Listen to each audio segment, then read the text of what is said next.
여러분 반갑습니다. 한 주간도 평안하셨습니까? 4월 첫째 주일은 부활주일로 4월달은 시작합니다. 부활을 묵상하면서 4월을 맞이하시기 바랍니다.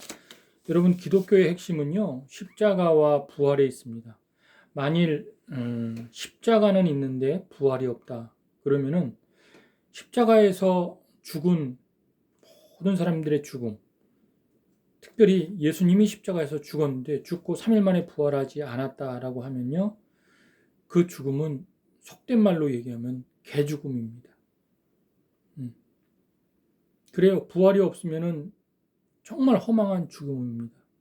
여러분, 사실 나라를 위해서 죽은 사람들을 우리는 숭고한 죽음이다 또는 호국 영령들이다 그렇게 말을 하지만요, 정말 허망한 죽음입니다.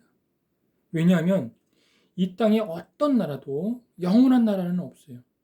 결과적으로는 또 망했다가 새로운 나라가 세워지고 또 망했다가 새로운 나라가 세워지고 그런 거예요. 강한 자에 의해서 세워지는 거예요. 또 하나님과 분리된 인생, 즉 예수 그리스도의 부활이 없이 그저 하나님과 단절된, 그래서 그 영혼이 하나님과 단절되고 그 육체가 부활하지 않고 그 영혼이 부활하지 않는 인생이라면요, 그것은 또 하나의 죽음입니다. 육체의 죽음뿐만 아니라 영혼의 죽음입니다. 그렇기 때문에 허망한 죽음인 거예요. 반면에 십자가는, 그러니까 부활은 있는데 십자가가 없다. 이건 또 불가능합니다. 반드시 부활이 있을 때는 반드시 거기엔 죽음을 경험해야 부활이 있는 것입니다. 그래서 이 부활 신앙에 대해서 정말 잘 설명해 주는 말씀이 고린도후서 5장 17절 말씀이 있는데, 거기 보면 잘하는 말씀입니다. 그런 중 누구든지 그리스도 안에 있으면 새로운 피조물이라 이전 것은 지나갔으니 보라 새 것이 되었도다. 여러분, 부활 신앙은요, 그리스도 안에서 부활하신, 우리의 부활의 첫 열매가 되신 그 예수 그리스도의 끊임없이 인도함을 받고 이끌림을 받고 다스림을 받으며 살아가는 것이 바로 부활 신앙입니다.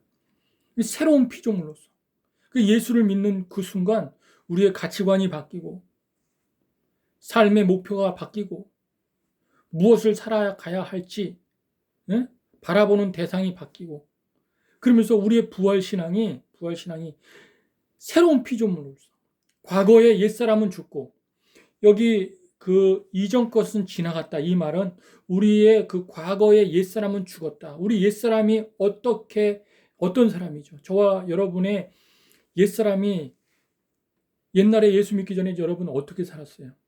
다 나를 위해 살았어요. 내 가정, 나를 위해, 내 욕망과 내 힘으로 내가 삶의 주인이 돼서 살았어요. 그게 옛사람이에요. 근데 그 옛사람을 십자가에 예수님 못 박혀 십자가에 죽으실 때 나도 그 옛사람을 죽이고 거듭나서 새 사람으로 예수님의 통치를 받으며 살아가는 것이 바로 부활 신앙입니다. 그런 부활 신앙이 이 생 마지막까지, 죽는 그날까지, 천국 가는 그날까지 저와 여러분이 정말 불꽃처럼 살다가 하나님께 영광을 돌리고 이 땅에 떠날 때는 정말 미련 없이, 아쉬움 없이, 후회 없이 그렇게 다 하나님 나라 갈 수 있도록, 그래서 하나님 나라에서 저와 여러분이 다시 또 만날 수 있도록 그렇게 사셨으면 좋겠습니다. 제가 사도신경하고 그리고 오늘 본문 말씀을 봉독하고 하나님의 은혜를 나누도록 하겠습니다. 나는 전능하신 아버지 하나님 천지의 창조주를 믿습니다. 나는 그의 유일하신 아들 우리 주 예수 그리스도를 믿습니다. 그는 성령으로 잉태되어 동정녀 마리아에게서 나시고 본디오 빌라도에게 고난을 받아 십자가에 못 박혀 죽으시고 장사된 지 사흘 만에 죽은 자 가운데서 다시 살아나셨으며 하늘에 오르시어 전능하신 아버지 하나님 우편에 앉아 계시다가 거기부터 살아있는 자와 죽은 자를 심판하러 오십니다. 나는 성령을 믿으며 거룩한 공교회와 성도의 교제와 죄를 용서받는 것과 몸과 부활과 영생을 믿습니다. 아멘. 오늘 말씀 성경 말씀은 로마서 2장 17절에서 29절까지의 말씀입니다. 17절에서 29절까지의 말씀 제가 봉독해 드리겠습니다. 유대인이라 불리는 내가 율법을 의지하며 하나님을 자랑하며 율법의 교훈을 받아 하나님의 뜻을 알고 지극히 선한 것을 분간하며 맹인의 길을 인도하는 자요, 어둠에 있는 자의 빛이요 율법에 있는 지식과 진리의 모본을 가진 자로서 어리석은 자의 교사여 어린 아이 선생이라고 스스로 믿으니, 그러면 다른 사람을 가르치는 내가 내 자신을 가르치지 아니하느냐? 도둑질하지 말라 선포하는 내가 도둑질하느냐? 간음하지 말라 말하는 내가 간음하느냐? 우상을 가증히 여기는 내가 신전 물건을 도둑질하느냐? 율법을 자랑하는 내가 율법을 범함으로 하나님을 욕되게 하느냐? 기록된 바와 같이 하나님의 이름이 너희 때문에 이방인 중에서 모독을 받는도다. 내가 율법을 행하면 할례에 유익하나 만일 율법을 범하면 내 할례는 무할례가 되느니라. 그런즉 무할례자가 율법의 규례를 지키면 그 무할례를 할례와 같이 여길 것이 아니냐. 또한 본래 무할례자가 율법을 온전히 지키면 율법 조문과 할례를 가지고 율법을 범하는 너를 정죄하지 아니하겠느냐. 무릇 표면적 유대인이 유대인이 아니요 표면적 육신의 할례가 아니니라. 오직 이면적 유대인이 유대인이며 할례는 마음에 할지니 영에 있고 율법 조문에 있지 아니한 것이라. 그 칭찬이 사람에게서가 아니요 다만 하나님에게서니라. 아멘. 오늘 이 말씀 가지고 그리스도의 자랑이라는 제목으로 그리스도를 자랑하며 라는 제목으로 함께 은혜를 나누도록 하겠습니다. 저와 여러분이 우리 안에 모셔드린 그 그리스도만을 자랑하는 그런 하나님의 자녀들이 다 되기를 원합니다. 제가 잠시 기도하고 함께 말씀을 나누도록 하겠습니다. 하나님, 한 주간도 우리를 지켜 보호하여 주셨다가 또 각자의 처소에서 불러주시고 그리고 예배의 자리에서 예배 드릴 수 있게 하나님 은혜를 내려주심을 감사합니다.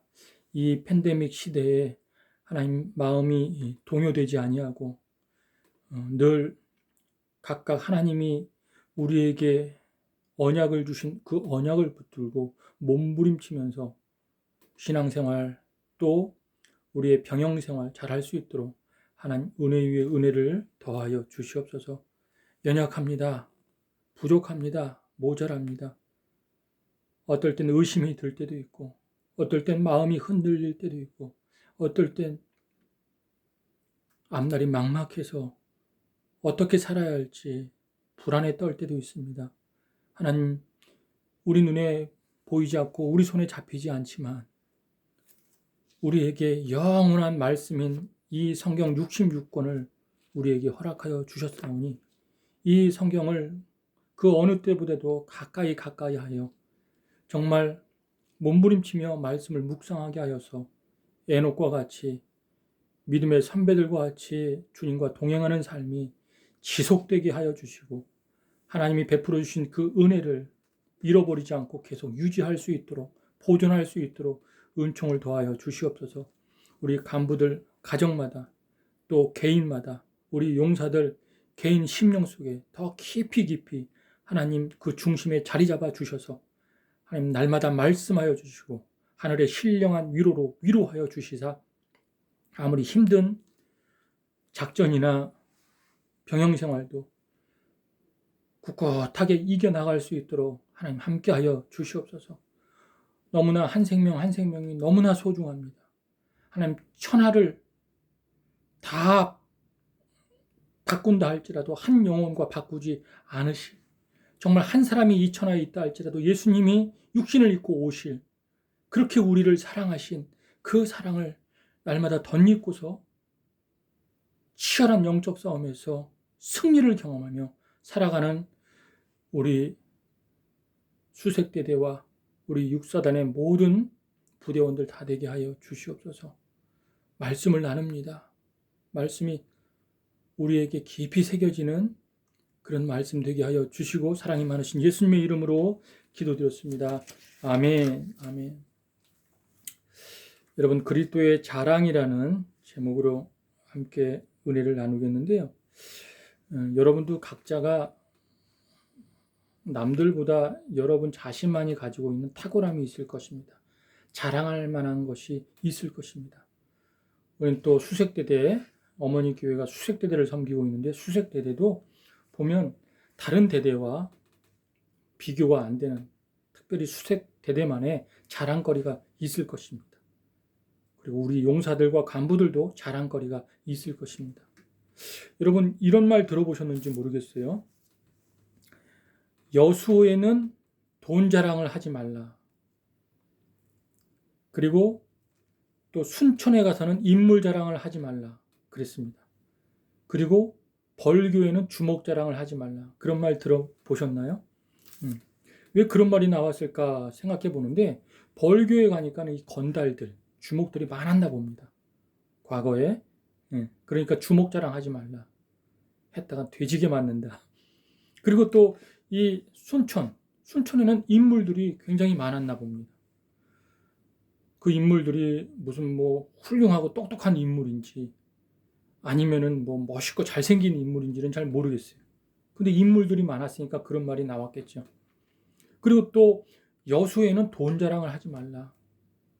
과거에 여수는요, 그 항구잖아요. 배들이 많이 들면서 돈을 많이 풀었다고 합니다. 그리고 또 알아보니까 이 여수는요, 그 밀수품들이, 대한민국의 모든 밀수품들이 여수로 다 들어왔대요. 그래서 밀수품의 본고지가 여수였대요. 그러니까 밀수품이 막 드나들면서 그것을 유통하는 과정에서 검은 돈들이 많이 쏟아져 나왔겠죠. 그러니까는 여수에는 돈이 많았다고 합니다. 그런데 그곳에 이렇게 사는 사람들 보면 그런 이야기를 들으면 여수에 돈 자랑하지 말라, 순천에 인물 자랑하지 말라, 벌교에 주먹 자랑하지 말라 라고 그런 소문이 들 때 그 지역에 사는 사람들은 되게 불편했어요. 그래가지고 언론에 막 그런 언론에 그게 막 떴을 때는 막 항의도 해보고 왜 이런 소문을 막 그렇게 퍼뜨리고 그러냐, 그러지 말라라고 그렇게 사람들이 이야기를 한다고 했습니다.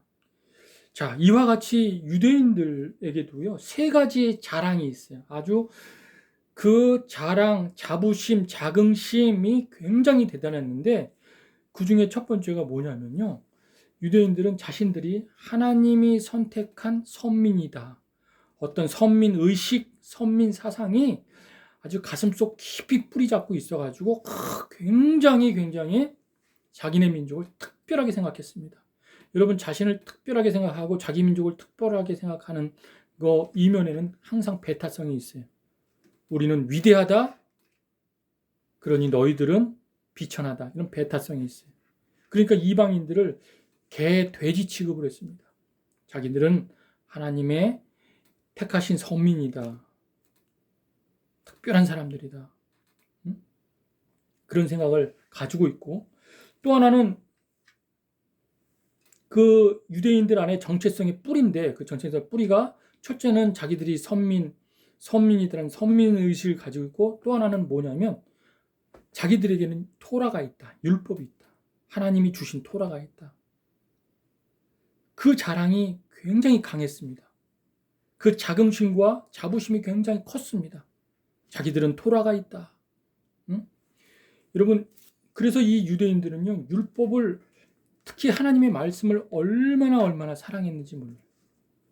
자기 목숨보다도 더 사랑했어요. 유대인들은. 그래서 보통 율법학자들, 서기관들이 붓을 들고 말씀을 딱 쓸 때 쓰는 과정 중에 하나님의 이름이 딱 등장한다. 여호와 엘로의 힘, 하나님의 이름이 등장하면은 쓰는 것을 멈추고 그 붓을 갖다가 빨아요. 그리고 목욕을 재개한 다음에 다시 와서 붓을 들어서 씁니다. 그리고 여호와의 이름, 엘로힘이란 이름을 함부로 부르질 않았어요. 그 이름 대신 아도나이란 이름을, 그 대신 부르는 게 아도나이란 이름을 불렀어요. 그 정도로 얼마나 그 율법, 하나님의 말씀을 사랑하고 사모하고 의지하고 그랬는지 몰라요, 유대인들이. 그 2014년도인가요? 서울 목동에 CBS 별관이 있는데 2014년도에 성경 필사본 전시회가 그때 열렸습니다. 그때 많은 성도들이 성경을 창세기부터 요한계시록까지 필사를 해가지고 전시를 쫙 했는데 그 필사본 성경 필사본 항상 밑에는 이것을 어떻게 해서 필사하게 됐는지 자기 그 사연들이 다 적혀 있어요. 근데 어느 어머니의 사연인데 그 어머니가 자기 아들이 그냥 망나니처럼 말을 안 들으니까 너무너무 말을 안 들어가지고 하나님 앞에 기도를 했어요. 하나님 어떻게 하면 좋겠습니까? 아들 좀 고치고 싶은데 바로잡고 싶은데 하면서 막 기도하는데 하나님이 어떤 마음을 주셨냐면 성경을 필사해라. 아들에게 남기고자 하는 게 성경밖에 더 있냐. 그런 마음을 주셔서 그때부터 성경을 필사하기 시작했어요. 근데 여러분 성경 창세기부터 요한계시록 총 66권인데 그것을 필사하는 사람들 얘기를 들어보면요. 이거는 뭐 중노동이 따로 없대요. 막 3-4시간씩 그냥 딱 앉아가지고 필사하는데 몸살도 걸리고 막 온몸이 쑤시고 손도 아프고 굉장히 힘들다 그럽니다. 대단한 사람입니다. 하지만 그런 필사 과정에서 하나님을 얼마나 사랑하겠어요. 얼마나 뜨겁게 하나님을 사모하겠어요. 그래서 이 어머니가 필사를 다 하고 난 다음에 연세가 좀 많이 드셔서 그리고 난 다음에 돌아가셨어요. 그리고 유언을 남기는 것처럼 그 필사본을 아들에게 건네고 돌아가셨는데 이 아들이 그 망나니처럼 그렇게 막 다니던 아들이 그 어머니가 유언처럼 남긴 필사본을 다 받고서 감동을 받아서 하나님 앞에 깊이 회개하고 하나님께로 돌아왔다는 이야기가 있습니다. 그런데 유대인들은 성경을 필사하는 우리나라 성도들보다 더 하나님의 말씀을 사랑했습니다. 그래서 어렸을 때부터 모세 5경을 달달달달 외웁니다. 목숨보다 사랑했습니다. 그런데 이제 문제는 뭐냐면 사도 바울이 지적하고자 하는 문제는 뭐냐면 그 사랑이 너무 왜곡됐고 삐뚤어졌고 잘못됐고 너무나 심각하게 잘못된 사랑이라는 것. 그것을 사도 바울이 지적하는데 17절부터 27절까지 아주 세밀하게 지적을 하고 있습니다. 제가 읽어드리면 유대인이라 불리는 내가 율법을 의지하며 하나님을 자랑하며 율법의 교훈을 받아 하나님의 뜻을 알고 지극히 선한 것을 분간하며 맹인의 길을 인도하는 자요 어둠에 있는 자의 빛이요 율법에 있는 지식과 진리의 모본을 가진 자로서 어리석은 자의 교사여 어린아이 선생이라고 스스로 믿으니. 자, 여기 보면 그들이 신앙 생활 중에 착각하는 것이 있는데 그게 뭐냐? 자기네들은 특별히 율법을 받았기 때문에 선생이다. 율법을 가르치는 선생이다. 굉장한 믿음을 가지고 하나님을 특별히 사랑하고 말씀을 사랑한다. 그런 착각을 가지고 있는 거예요. 응? 근데 사도 바울이 뭘 하면 너희들이 율법을 가지고 말씀을 가지고 가르치는데 과연 너희들이 그 가르치는 대로 행하느냐? 행하지 않지 않느냐? 응? 그 말을 지적하고 있는 거예요. 그 말을. 응? 아니 지키지 않는 가르치기만 하고 자신은 지키지 않는 그 신앙이 무슨 신실한 신앙이냐. 그러면서 사도 바울이 계속 5가지를 질문하는데 여러분 그 당시 유대인들이나 오늘날 그리스도인들이나 이 5가지 질문에서 자유할 사람은 이 질문에서 벗어날 사람은 한 사람도 없다고 저는 생각을 합니다. 아주 예리하고 날카롭게 그리고 단호하게 사도 바울이 질문을 하는데 5가지 뭐라고 하냐면 이렇게 말을 합니다. 그러면 다른 사람을 가르치는 내가 내 자신을 가르치지 아니하느냐? 도둑질하지 말라 선포하는 내가 도둑질하느냐? 도둑질을 하느냐? 간음하지 말라 말하는 내가 간음하느냐? 우상을 가지기 여기는 내가 신전 물건을 도둑질하느냐?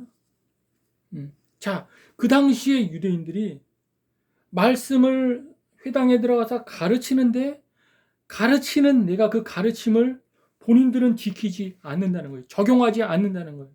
그 가르침을 자기 자신은 배제해버린다는 거예요.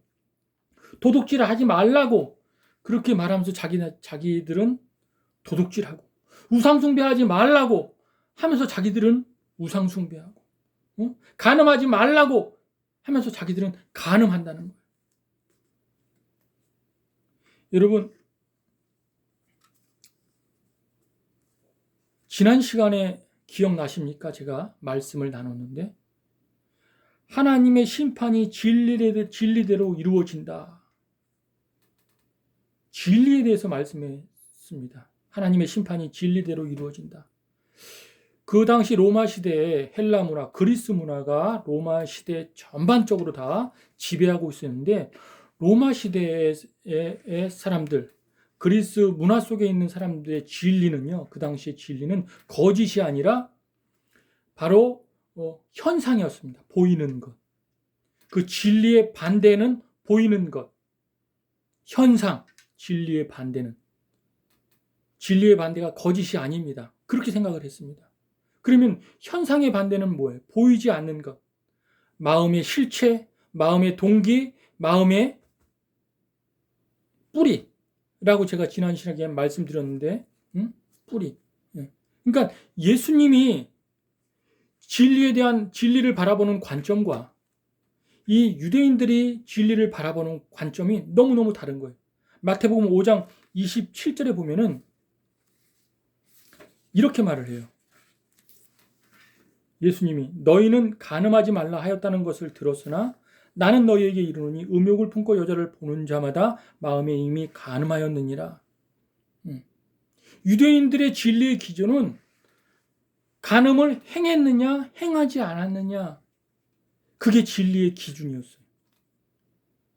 근데 예수님의 진리의 기준은 마음의 실체, 마음의 깊은 뿌리 속에, 네가 지금 마음의 깊은 뿌리에 그 실체에 평소에 네가 무슨 생각을 가지고 살아가느냐. 간음한 마음이 있다. 그러면 그건 간음한 것이야. 누군가를 용서하지 못하는 미워하는 마음이 있다. 그건 곧 살인한 것이야. 하면서 마음의 기준을 두고 있어요. 마음의 동기의 기준을 두고 있어요. 그래서 유대인들이 율법을 딱 받고 난 다음에 율법을, 우리가 하나님으로부터 율법을 받았다. 우리에겐 율법이 있다. 이걸 강조하면서 이 율법이 있기 때문에, 그리고 우리는 간음 안 했어. 우리는 우상숭배 안 했어. 우리는 도둑질 안 했어. 그 행위의 기준을 들고서 그렇게 강조하면서 그래서 우리는 하나님의 자녀야 라고 주장을 하고 있는 거예요. 그런데 사도 바울이 예수님의 말씀에 의지하여 말씀을 쫓아서 말씀하기를 내 마음속 뿌리, 그 깊은 뿌리 속에 무슨 생각을 가지고 살아가는 그 마음의 동기가, 마음의 실체가 바로 죄의 기준이다. 죄의 기준. 네가 행동으로 간음하지 않았어도 마음에 간음한 것은, 간음하는 마음이 있으면 그건 곧 간음한 거야. 네가 행동으로 누굴 죽이지 않았어도 네 마음 가운데 죽이고 싶다는 그 살인하는 마음이 있으면 곧 그건 살인한 거야. 네가 행동으로 겉으로 우상숭배하지 않았어도 네 마음속에 하나님보다 더 다른 것을 사랑하고 있으면 그건 우상숭배하는 거야. 그렇게 예수님이 지적하고 있는 거예요. 여기서 자유할 사람이 진짜 저와 여러분도 누가 있겠어요? 누가 있겠어요? 응? 그런데 지금 유대인들은 자기네들은 행위의 기준으로, 죄를 행위의 기준으로 삼으면서 우리는 율법을 받았고 율법을 지켰기 때문에 우리는 하나님의 자녀다라고 이야기를 하는 것입니다. 근데 그 율법은 죄를 더 드러나게 하는 거잖아요. 율법을 지킬 사람이 누가 있어요? 613가지 율법인데 그 율법을 지킬 사람이 누가 있습니까? 요한복음에 보면 성경 기자가 이렇게 이야기합니다. 나의 계명을 가지고 있는 자가 나를 사랑하는 자가 아니라 나의 계명을 가지고 지키는 자라야 나를 사랑하는 자라 그랬습니다. 그 계명을 가지고 지키는 자라야. 근데 그 율법의 613가지를 누가 지킬 수가 있어요? 그래서 우리는, 저와 여러분은 항상 주님 앞에 나올 때, 그 영광 앞에, 그 빛 앞에 나올 때 우리의 죄를 낱낱이 들여다보면서 하나님, 저는 죄인입니다. 저는 율법 정말 지킬 수 없습니다. 라고 그냥 있는 그대로 나오는 게 너무너무 중요해요. 그래서 그 하나님의 사랑에 덧입혀, 그 하나님의 의로움에 덧입어서 그 힘으로 살아가야, 그 힘, 하나님의 그 인도를 받아야 우리가 온전한 사람으로 살아갈 수 있는 것입니다. 그러니 유대인의 관점과 사도 바울이 바라보는 관점이 얼마나 차이가 커요. 유대인의 관점과 예수님이 보는 관점이 얼마나 차이가 커요. 여러분, 대한민국, 특별히 대한민국은 말씀에 대해서, 하나님 말씀에 대해서 굉장히 목마르고 갈급합니다. 진리에 대해 허기가 져 있어요. 허기가. 그래서 한국교회 이렇게 보면은 성경 공부, 정말 여러 종류의 다양한 성경 공부들이 외국으로부터 다 들어왔고요. 그리고 우리 성도들이 극성맞게 성경 공부하려고 막 여기저기 막 쫓아다닙니다. 열심히 쫓아다녀요. 네? 정말 말릴 정도로 그렇게 쫓아다니는데, 근데 문제는 뭐냐면, 예수 믿는 사람들 때문에 하나님이 욕을 먹는 일들이, 특별히 요즘에 더 많이 그런 일들이 일어나고 있어요. 근데 사도 바울 당시에도 유대인들 때문에 하나님이 욕을 먹는 그런 일들이 똑같이 일어나고 있어요. 그래서 오늘 본문 보면은 24절에 사도 바울이 이렇게 지적을 합니다. 기록된 바와 같이 하나님의 이름이 너희 때문에 이방인 중에서 모독을 받는도다. 하나님의 이름이 누구 때문에 모독을 받는다고요? 이방인들 때문에. 아니, 유대인들 때문에. 그들이 그렇게 자랑하는, 자기들은 선민, 하나님께 택함을 받은 백성이다, 자기들은 율법이 있다 하면서 열심히 신앙생활하고 열심히 성경을 암송하고 열심히 그렇게 하나님을 믿고 쫓아가는데, 그들의 그 신앙생활 때문에 이방인들 중에서, 믿지 않는 사람들, 불신자들 중에서 그들의 신앙 때문에 하나님을 욕한다는 거예요. 근데 오늘날도 똑같이 더하지 않습니까? 오늘날도 우리가 신앙생활을 도대체 어떻게 했길래, 에? 우리 때문에 하나님을 욕해요. 야, 너 신앙생활 하는 거 보니까 나 하나님 믿고 싶은 마음 하나도 없어. 교회 가고 싶은 마음 하나도 없어. 교회 소리만 들으면 지긋지긋하다. 이런 얘기 막 듣지 않습니까?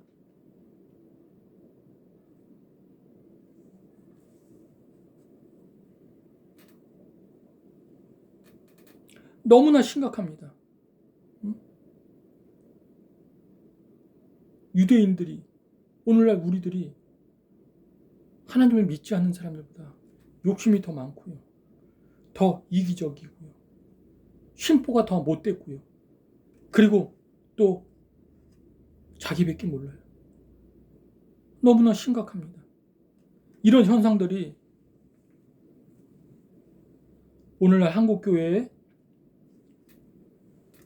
아주 밑바닥에 깊이 뿌리내어 있습니다. 여러분, 마가복음에 보면 중풍병자 이야기가 나옵니다. 중풍병에 걸린 환자가 있는데 치료받고 싶어요.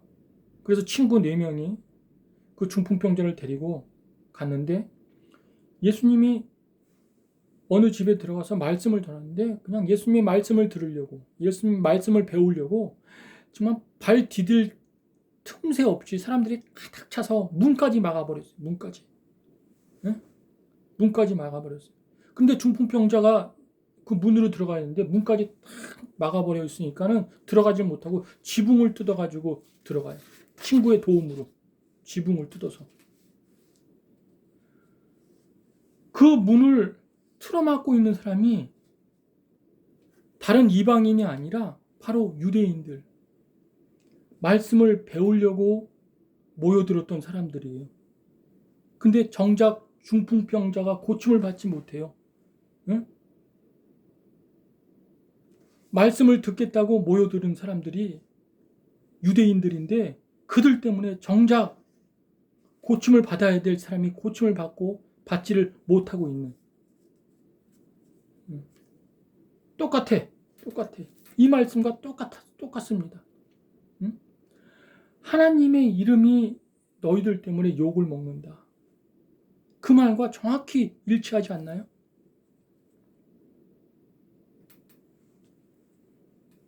자, 사도 바울이 그래서 율법을 자랑하는 유대인들, 그들을 향해